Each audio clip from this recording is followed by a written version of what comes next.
Good morning. Welcome to Atlanta. I have three quick questions for you.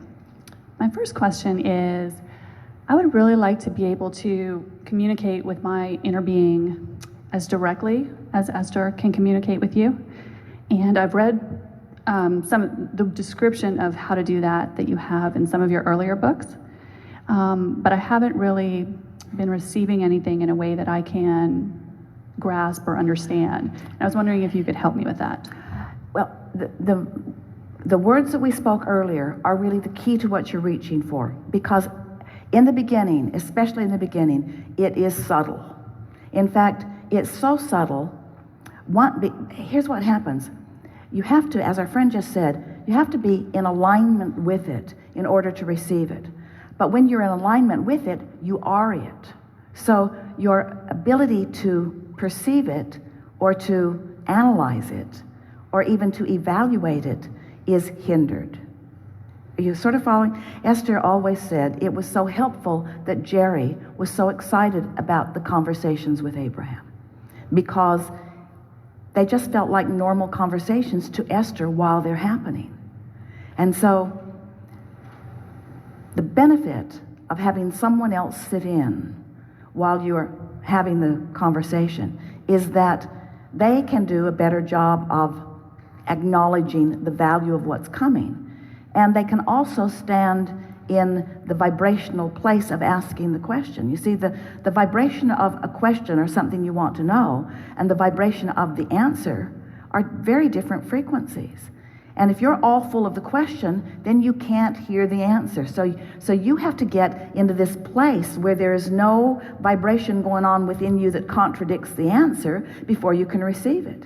But when you're receiving the answer, you have to be so in alignment with the answer in order to receive it that then the question goes away. It's interesting, isn't it?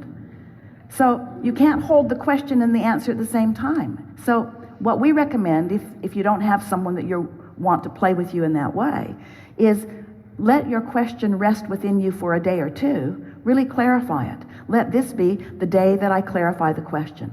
Then for the next day, meditate. Get yourself into that good feeling place. And then after you come out of meditation, sit and listen for what flows and record it in some way, either through writing or typing or verbally record it. And then at a later time, after it's all cooled off, go back and read your question and read your answer and know your brilliance. You see? Because I guess there are a few things that I've been thinking about for a couple years, and I don't, even when I'm totally distracted and thinking about totally different topics and put those aside, I don't seem to be getting any more information on those. Well, it's issues. Because what happens is when you've pondered something for a while, you've got a really strong, steady vibration about it, which prevents the answer from coming clearly. So start with things that you don't care about that much. That's why it's helpful. For Esther, it was easier for Esther because she didn't have any deep life questions within her. Jerry was full of them. He had enough questions to keep Esther busily asking Abraham to flow through her endlessly. So many questions. Esther was not full of questions. She wasn't contradicted about anything. She wasn't pushing against anything. She was just sort of in a neutral, clear place. Well, that's sort of an unusual thing. And so that's where meditation comes in. Meditation will clear you. Meditation will clear your vibration. Meditation will line you up with your grid. We would encourage any of you who are wanting to receive, who are really deliberately wanting to sit and receive, decide that you're going to meditate every day for 15 minutes for 90 days. And during that time, don't get active about asking your questions, because when you bring an active, bothersome question into meditation, you clutter up the vibration. Meditation is about quieting the mind. Meditation is about releasing anything that is contradictory to the vibration. Meditation is about hooking into the core grid, you see. And of course, you can't stop living life. The questions are still going to come. But this meditation is a progressive thing. You do it every day for 15 minutes for 90 days. You'll clear yourself enough that you'll be able to sit then with a newfound question and receive clearly the answer. It is our promise to you. Okay. Okay. And I had a follow-up question to something that you just mentioned. Sometimes when I get a little out of alignment, I'll notice that I'll start going through the processes that you've laid out, and I can't seem to find a thought that gives me relief. I can think about things that normally... Well, you're working too hard at it. You see what happens. Let's talk about this in relationship to the grid, because if you could go to meditation, all the way to meditation where you've really cleared your mind, what happens is the thoughts will begin to fill in. You only have to hold do you want to talk about the subject, and we can do it here and now? Well, on this particular one, it's, even if I try to shut my mind down completely or distract myself completely, I don't get the feeling that's sitting on my chest, the bad feeling doesn't lift, even if I'm thinking about Well, here's the things thing. If in a 15-minute meditation, it might take you 14 of those 15 minutes just to sort of keep settling down. But when you reach that place of alignment, even if it's only a minute, you've had a really good meditation. What's your meditative process? Well, I'll just sit on a couch in quiet, and I make my mind completely blank so that How I'm do you not do thinking that? about anything.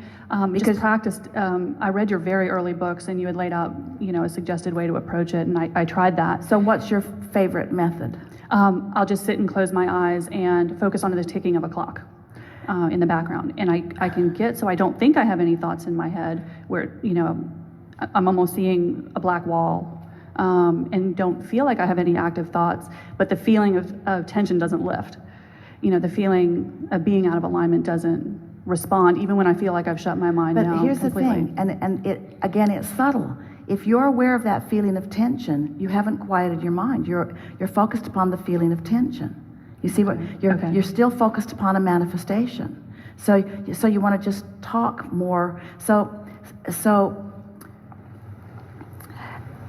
as that feeling of tension is there, what word might you focus upon that might soften that? Can you think of an emotional word that could soften tension?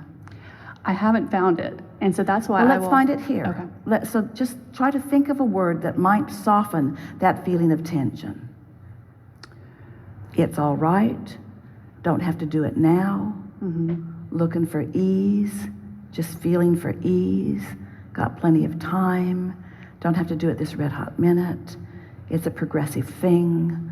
I'm really enjoying this. I'm pretty good at this. It's unfolding nicely. Everything's okay. Now, these are words that we are finding in your vibration that are filling in your grid. In other words, it's all right there for you. And so maybe there's a little bit of misunderstanding about that quieted mind, because this happened to Esther too.